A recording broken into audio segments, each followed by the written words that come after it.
Welcome back to the studio. It's gonna be a fun day. I'm testing out a couple of new pieces of equipment today. First off, I am filming with my Kindle. Never done that with an iPad before, and I'm very techno challenged. So, woo, let's hope this works. Anyway, okay, so there's that, and there's a really cool grip that I've got it holding it over this that I'm actually checking out today too. If it works perfectly, which so far I'm in love with it, I'll make sure I'll put a link of it in my Amazon page for you. So what we're doing today is I am trying out some FW inks, some acrylic inks by Daler-Rowney. I would tell you what these colors are, but thanks Daler-Rowney, the print is so small that I need a magnifying glass just to see what color it is. So basically I'm working in some blues and greens over here. I think this is called like Waterfall Aqua or something, but this is a pearl, and that's a pretty neat color. I'm pretty excited to work with that one. And then this is, I know this one's turquoise. It's not even fully mixed yet. You can see you really have to shake these. Then I've got, which one was this? Oh yeah, it's another one I can't read, but it is another pearl. This is like a marine something, but I'll check. I'll have all the colors down below in the description, that little pull down bar below the video. And then this one, I believe this is the marine, but it's close to a cobalt. That's really one of the biggest reasons I grabbed it. I'm going to do a double pour today. And it's going to be, I'm going to separate them again. Like I've done a couple way back in the past, and I really loved doing it, and I kind of got away from it. And what I did was I would take a group of what I would consider the cooler group and put them over here, and then the warmer group and put them over here. And while the purple could go on either side, I'm putting it on the warm side. So that's going to be this violet. And this is a really cool color. I believe it's called Red Earth, but that's a really neat color. And then this, you can't tell until I shake it, but this, gold. So that's another pearl right there. I'm also going to use some dimethicone today, and I'm not going to use a lot of it. More than likely, what I'm planning right now is that I'm going to put some in the darkest color here and in the darkest color here, so each cup will have a little bit of dimethicone in it, and see how it works out. Okay, so we got everything mixed, and I ended up putting the dimethicone in the Pearl Blue that I'm using. And again, I'll have the names of these paints below because right now they're too small for me to read. The other one I put dimethicone in so that both cups will have dimethicone in them is this Red Earth. How pretty is that? It was a gorgeous color. I wish I had a little bit more of that one, but too late. So what I did was where are they at? 3 droppers full. This is what they look like. I did 3 droppers full in each color, except for the blue that I put the dimethicone in and the Red Earth. Those, or no, not the Red Earth, the, where's it at? The gold. Those two, I have no idea how many droppers full because the droppers don't work in those bottles, so I just had to pour it in. And while this looks pretty pale right now, that's actually the gold. And because this is all is in Floetrol, obviously it's a little bit milky and it'll dry darker and more vibrant than this. At least in my experience it does.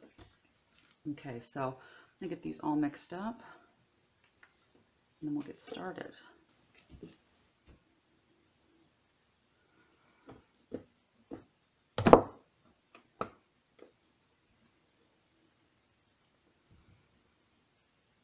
Should have done the fuller one first.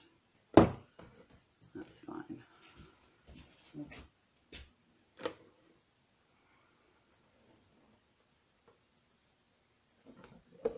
Oh, way too much paint.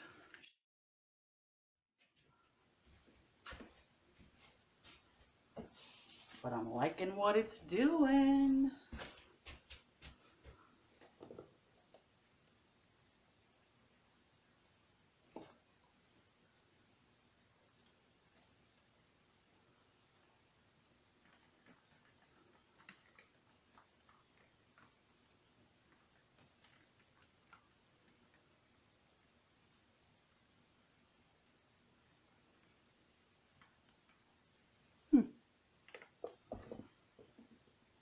Should have used taller cups. My bad. Okay.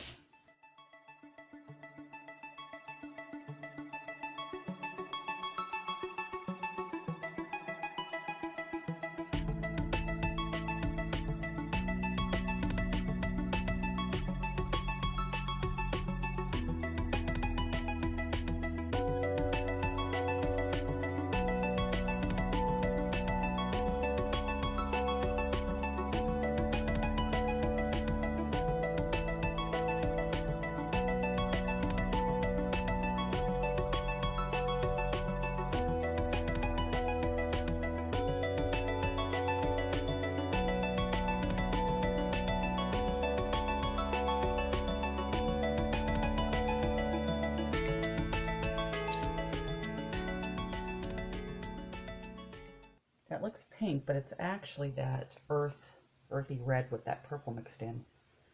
Those will dry darker. They freaking better. All right, we'll come back when it's all done.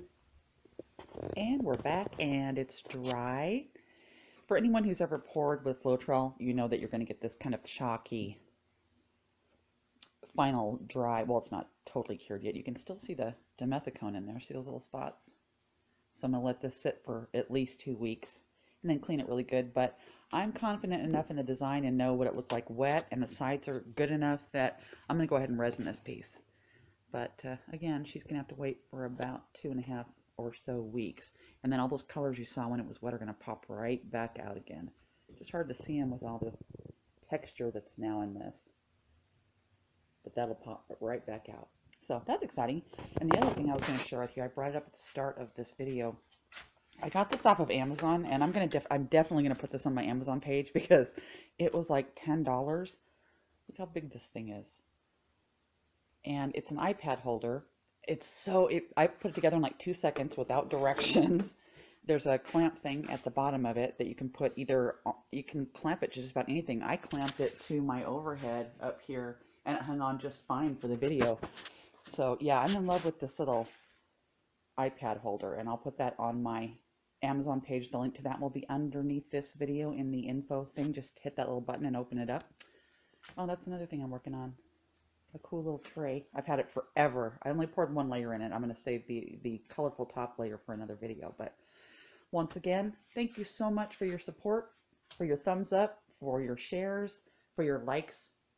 They all make a big difference, so thank you very much. See you next week.